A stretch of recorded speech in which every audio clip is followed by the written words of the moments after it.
sense dito is this. You go to 2 Colossians. Colossians chapter 2 verse 10. Grabe yung line doon. Yung line sinabi doon. You are complete in Christ. Complete. You are complete in Christ. You go a little ahead of that, there's a verse that says, in Christ, the fullness of God dwells.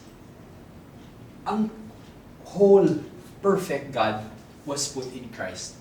And then you go, that's verse 9, but when you go to verse 10, it says, and this fullness of Christ is in you, in you, in you, in you, in you, in you, in you, in you, in you, in you, in you, in me. Fullness of Christ. That's why, listening to the talk of Doc, everything just falls into place, Doc. Because healing, complete healing, is to discover that Christ is already in me. And where I am standing, I am complete in Christ. The reason I am sick is because my body does not know who to listen to. Will it listen to my personal identity or my social identity? My social identity or my spiritual identity? And the spiritual identity is the part that does not change. It doesn't change. This is always perfect. This is complete. From the moment we give ourselves completely to God in Jesus Christ, He helps us see that. He helps us see that. And everything becomes integrated, becomes one. And tama, this body will disintegrate someday. But the spirit inside it is always whole, one and the same. So if I put this in a diagram, this is how it looks.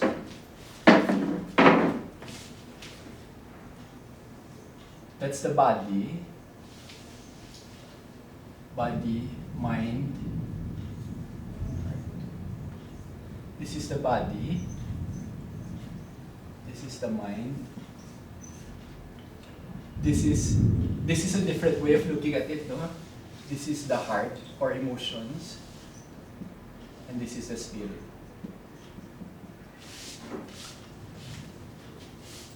Health comes from here because this one is always in perfect health. But you will see, kung sa iba, the way they looked at it before was this. This is the body, the mind is here, the heart is here. But if you go to different translations of the Bible, they say the spirit is here. In fact, the Chinese also believe the spirit is here. The spirit. And they separate the spirit from the heart. Kasi kung minsan you feel, but the kutub in spirit is different from how you feel. Sometimes, I feel like doing this. I feel it.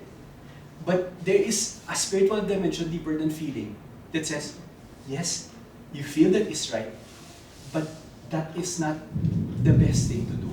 That is not the loving thing to do. So love actually comes here, spirit. So the ideal health comes from here.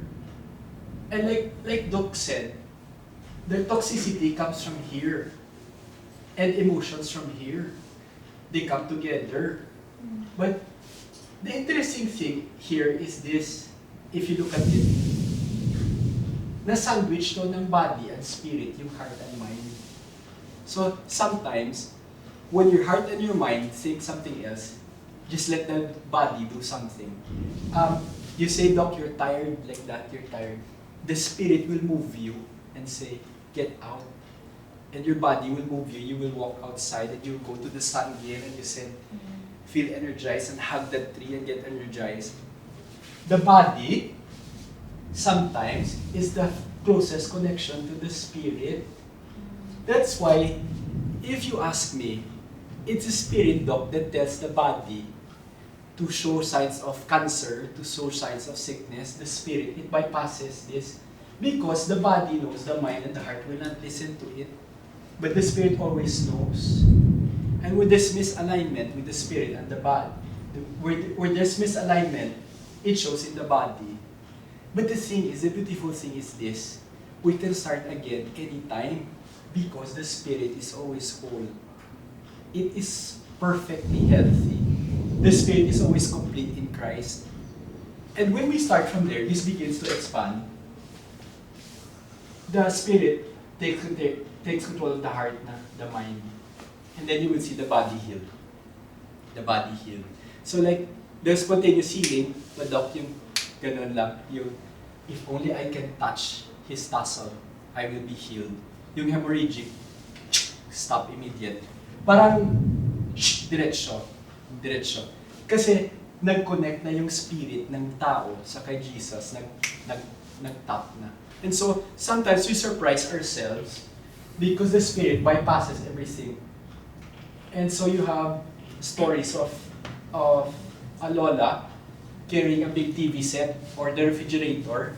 Kasi yung Spirit, grabe yung power ng Spirit, nag-connect sa body.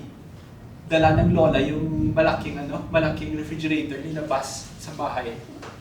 Dahil yung Spirit and body isa na. Kasi yung Spirit, walang limits eh.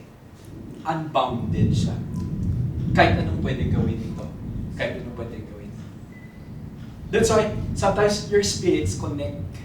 Your husband and wife and your spirits connect because you're about to say something. She knows what you're about to say. Spirit, it's just not mind. It's not only mind. It's body.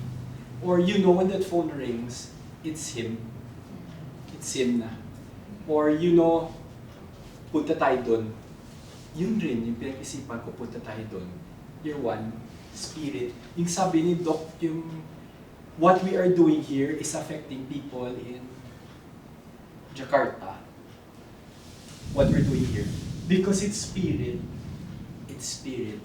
And again, very interesting because Jesus keeps telling us about unity. That we may all be one. In John 17, he says to the Father, I pray that they may all be one, as you and I, Father, are one. All be one. That is, because in fact we are one. But what Jesus is saying is, how I wish they could see what I see. How I wish they could believe that we are really one. We are all one.